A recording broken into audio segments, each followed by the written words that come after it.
Well, this is a TwoSun Toofer Tuesday. And that's because these guys are itty bitty.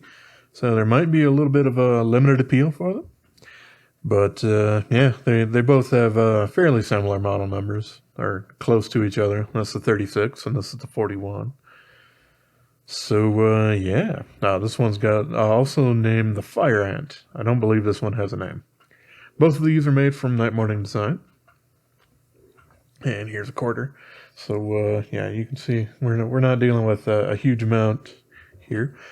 Yet these are full titanium frame lock flippers. They are not slip joints, which I have plenty of from TwoSun, but that's not what was going on here. Here's the Fire Ant.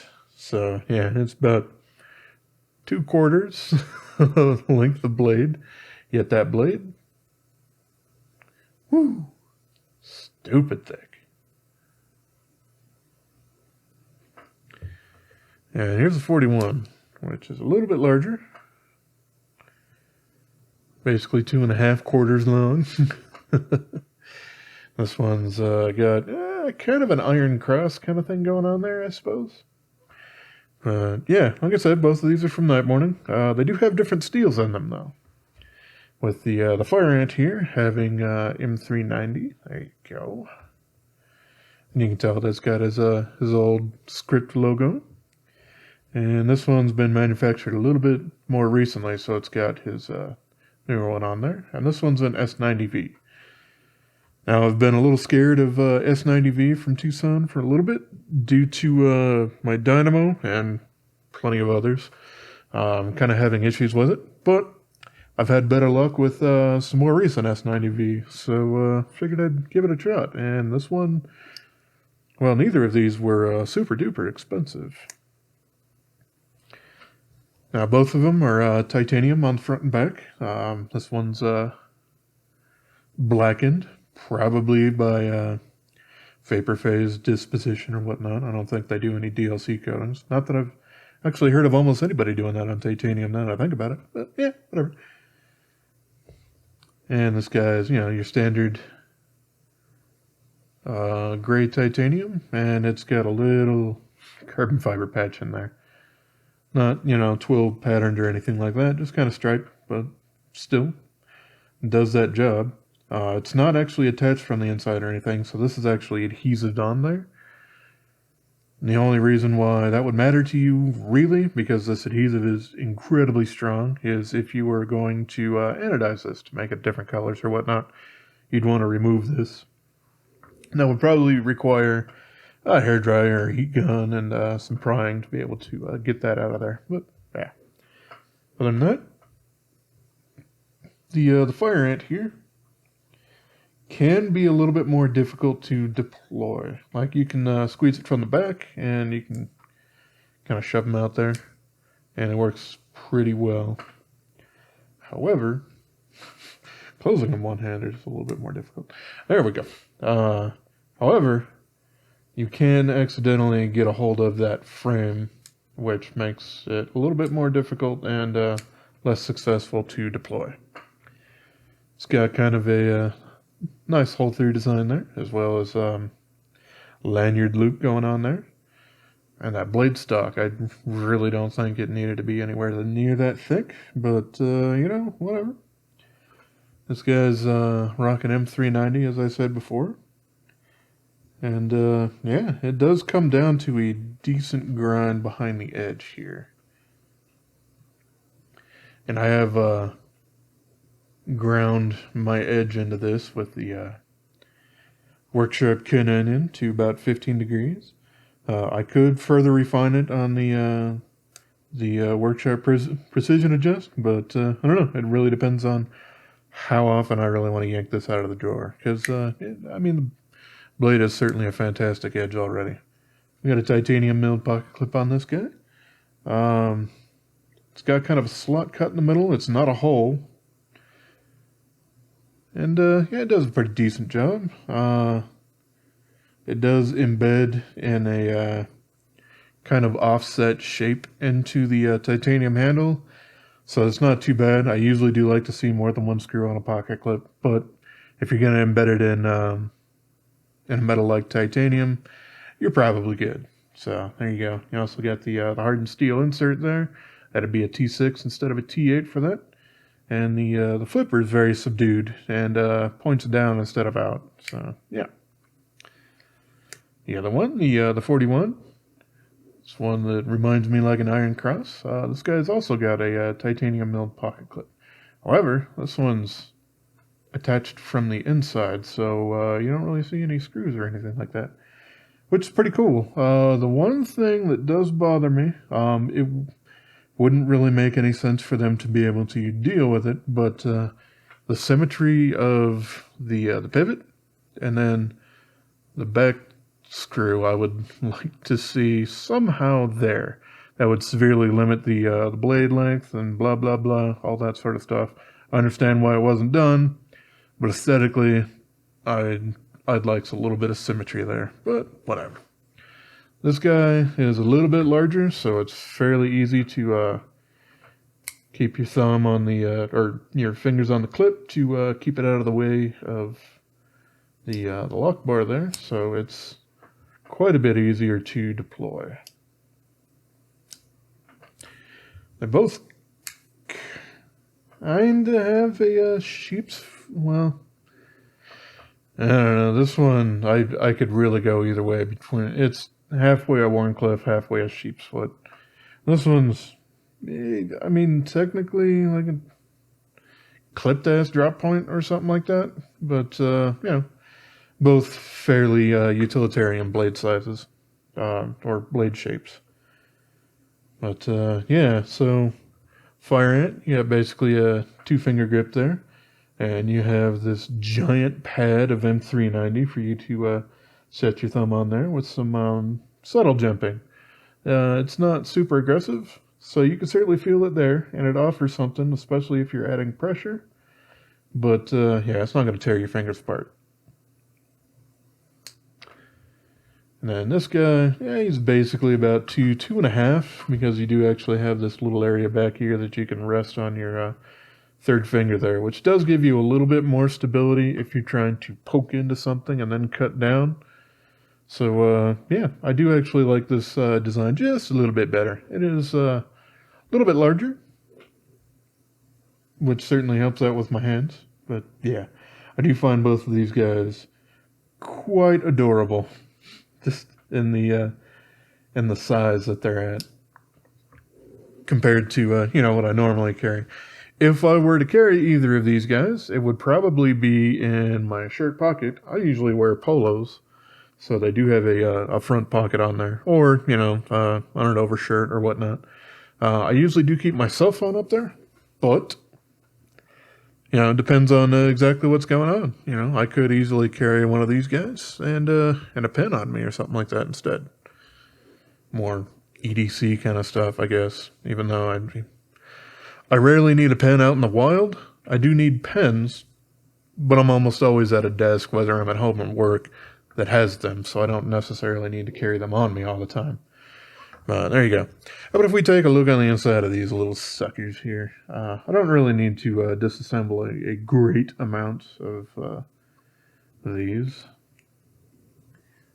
And first up, I do notice that the back screw on this here fire ant is a T6, not a T8. A little interesting. But the pivot's T8. And apparently, yeah, there you go, whatever. So yeah, you can see this guy does have little ceramic bearings in the nylon cage. You can also see that they did do a pretty good job of doing a little bit of weight relieving. Not that it's super necessary for these little guys in particular, but it's nice that they actually took the time and the effort to do that. You got a blade pen internal to the blade, and yep, you got that outside cutout that I'm not the hugest fan of for some knives due to how much dirt and grime you can get in there. But, you know, what are you going to do? It doesn't affect a whole lot of people all that much. And then you have the over travel stop on the little steel insert here. And then there you go. There's the where the pocket clip screw goes in. So yeah, that guy's super neat. A little strange that it's got the T6 for that back screw on there, but I suppose they're super small. So yeah, what are you gonna do? This guy, the 41, we got T8 all around. Very, very similar, just a couple of screws in there. And then this guy will pop out. Yep, there's the screw to be able to get to the pocket clip on the inside. And yeah, so you can see we got the same ceramic nylon cage bearings. And a very decent amount of weight relieving. Couldn't really call it skeletonization because, you know, they haven't drilled all the way through or anything like that.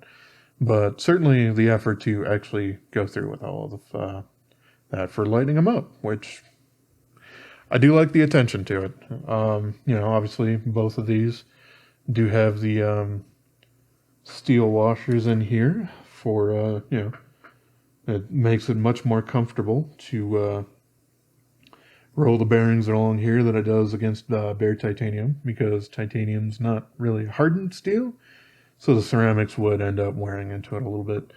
Now these guys aren't grooved like some of the larger TwoSuns with titanium and carbon fiber would be, but you can see they do have basically just a little bit of a cutout sort of thing, and that does actually become a little bit more prominent if you play with these things like crazy, because the ceramic will just wear a little bit more into the races there. So it only gets better over time.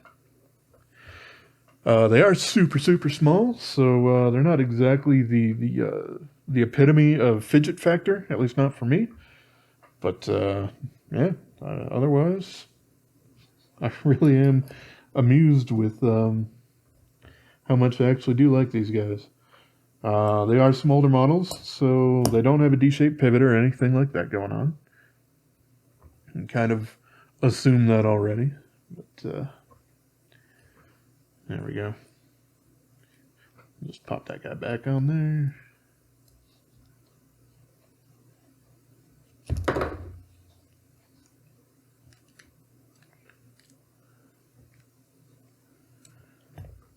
And I usually like to close it after I do the pivot so I can put the other screws back in there without, you know, having a blade waggling out. Helps me from being cut. Yeah, they're super easy to put back together. So at least they are super easy to clean out. And, you know, they're not incredibly... They do have some small pieces in there, but it's not super fiddly to try to deal with anything in there. Like, you know, I got some fairly largish hands, and I don't really have a problem dealing with any of this stuff here. What I am going to do, though, because we do have circular pivot there, is actually do want to change up where the pivot is going through. Because I like to be able to take apart my knives all from the same side, if that is an option. And this can easily be an option. So there's that one. There's the other one in here. You can tell I've already been in here and taken these things apart. We got some KPL already on here, so they're all nice and juicy. That's probably not the best way to describe it, but it's what I used.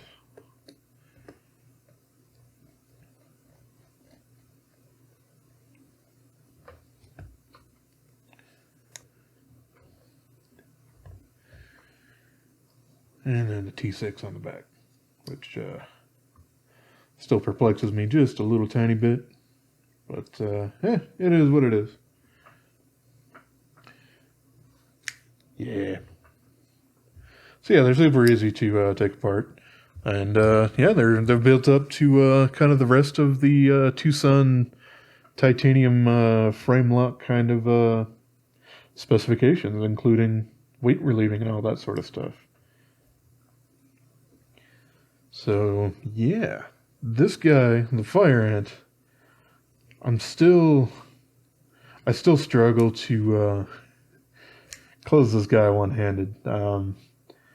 I just find that my thumb is actually running into my finger instead of letting me fully get that out there. And this one, I don't have that problem whatsoever. So yeah, out of the two of them, I do like this one quite a bit more. I've had it quite a bit longer than this one, so I am a little bit more used to it. And this blade shape is certainly very utilitarian. There's no doubt about that. You know, you want to have this as a standard knife that you keep for unboxing things and whatnot, and you can certainly do that. I actually have a different TwoSun that I do that with. I don't have it with me because that's upstairs. I keep it in basically the junk drawer on the island, which is the easiest way for me to open up boxes and everything like that. But it's a TwoSun slip joint, the TS123. It's also in there with a box cutter, but that box cutter, no matter what, the blades on it always kind of crap out really quickly, and they get coated in tape glue pretty easily, and it's more difficult to clean them off and everything, so screw it. I don't use it at all. Yep, and the TS123 does a fantastic job. It is a longer blade than this, but same kind of idea, just something real small. You can do that, open up whatever the heck you want to really quick with it, and you know it's got a very, very high quality blade on there. So yeah, that's the TwoSun Toofer, because I didn't really think that either one of these merited a review basically just on their own. There are another two kind of smaller TwoSun knives of the mini kind of size range here that I've been trying to pick up, but for whatever reason they have jumped up a lot in what people are valuing them for on eBay. And for the smaller knives, they very much amuse me, but not really as much to drop $60 to $80 each on them. These guys were had for much more reasonable prices. I think like 42 and 36 or something like that. So yeah, that's about all I really got to say for these guys. I find them adorable, especially this first one when I opened it. You know, you get that just kind of, oh, look at it. It's like a little kitten. Probably it's just as sharp as a kitten's claws. Oh well. So, as always, I appreciate y'all for watching, and I hope you have yourself a wonderful rest of your day, yo. Subscribe, please.